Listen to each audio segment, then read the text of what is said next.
Hi అండి, welcome back to our channel ST Telugu vlogs and cooking videos.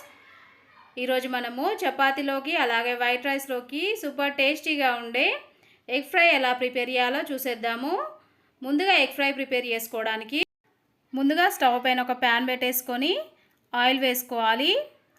Oil వేడైపోయిన తర్వాత 1 table spoon వరకు మినపప్పు, 1/2 table spoon వరకు ఆవాలు, 1/2 టేబుల్ స్పూన్ వరకు జీలకర్ర వేసేసుకొని కలుపుకుంటూ కాసేపు పోపును ఆయిల్లో వేయించేసుకోవాలి. వేగిపోయిన తర్వాత 10 నుంచి 12 వరకు వెల్లుల్లిపాయలు పొట్టు తీసేసి ఈ విధంగా కోర్సుగా దంచేసుకొని పోపులోకి వేసేసుకోవాలి. వేసేసుకున్న తర్వాత ఒక 2 ఎండుమిరపకాయల్ని మధ్యలోకి చుంచి వేసుకోవాలి.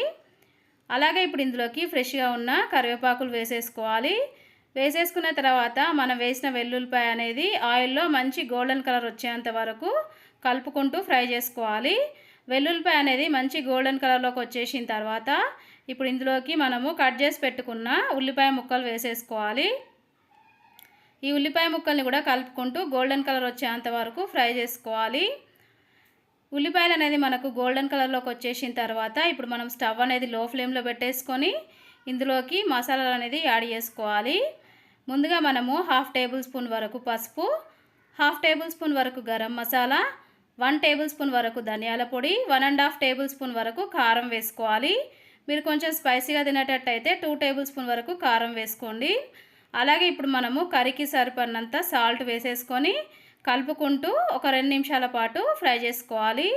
ఈ విధంగా మంచిగా ఫ్రై చేసేసుకున్న తర్వాత ఇప్పుడు ఇందులోకి మనము ఎగ్స్ అనేది యాడ్ చేసుకోవాలి. నేనైతే ఇక్కడ 4 ఎగ్స్ అయితే తీసేసుకున్నా. ఇట్లా తీసేసుకున్న ఎగ్స్ని ఈ విధంగా ప్యాన్లోకి వేసేసుకొని ఒక 5 నిమిషాల పాటు ఎగ్స్ని ఒకవైపు మంచిగా ఫ్రై అయ్యేంత వరకు అలానే వదిలేసేయాలండి. 5 మినిట్స్ తర్వాత ఎగ్స్ ఒకవైపు మంచిగా ఫ్రై అయిపోయిన తర్వాత ఇంకొక వైపుకు ఈ విధంగా నేను చూపిస్తున్నా కదా వీడియోలో అలాగా తిప్పేసుకోవాలి. తిప్పేసుకున్న తర్వాత మళ్ళీ ఒక 5 మినిట్స్ పాటు అలాగనే వదిలేసేయాలి. 5 మినిట్స్ తర్వాత చూడండి మనకి ఎగ్స్ అనేది మంచిగా ఫ్రై అయిపోయినాయి కదా. ఇట్లా 2 వైపులా తిప్పేసుకుంటూ ఎగ్స్ని మంచిగా ఫ్రై చేసేసుకుంటే మనకు ఎగ్ కర్రీ అనేది టేస్ట్ చాలా బాగుంటుందండి. మీకు కనుక ఈ విధంగా నచ్చకపోతే ఎగ్స్ని ఈ టైంలోనే మొత్తం అంతా కలుపుకొని ఫ్రై చేసేసుకోవచ్చు. చూడండి ఈ విధంగా ఎగ్స్ అనేది మంచిగా ఫ్రై అయిపోయిన తర్వాత ఇప్పుడు ఇందులోకి మనము కట్ చేసి పెట్టుకున్న కొత్తిమీర వేసేసుకోవాలి. వేసేసుకున్న తర్వాత ఒక 2 నిమిషాల పాటు కలుపుకుంటూ ఫ్రై చేసేసుకోవాలి. అంతేనండి, ఇక్కడ మనకి ఎగ్ ఫ్రై అయితే రెడీ అయిపోయింది. ఇలా ప్రిపేర్ చేసుకున్న ఎగ్ ఫ్రైని మనము చపాతీతో పాటు అలాగే వైట్ రైస్తో పాటు తింటే చాలా బాగుంటుందండి టేస్ట్ అనేది. చూసారు కదండి ఎంత ఈజీగా ప్రిపేర్ చేసుకున్నామో. ఎగ్ ఫ్రై ప్రిపేర్ చేసుకోవడానికి కావాల్సిన మెజర్మెంట్స్ డిస్క్రిప్షన్లో లింక్ ఇస్తాను. ఒకసారి చెక్ చేసుకొని మీరు కూడా ప్రిపేర్ చేయండి. ప్రిపేర్ చేసిన తర్వాత మీకు ఎలా వచ్చిందనేది నాకు కామెంట్ రూపంలో తెలియజేయండి. ఈ వీడియో నచ్చితే వీడియోకి ఒక లైక్ చేయండి. మీ ఫ్రెండ్స్కి రిలేటివ్స్కి వీడియోని షేర్ చేయండి. ఓకే, బాయ్ ఫ్రెండ్స్, నెక్స్ట్ వీడియోతో మళ్ళీ కలుద్దాం.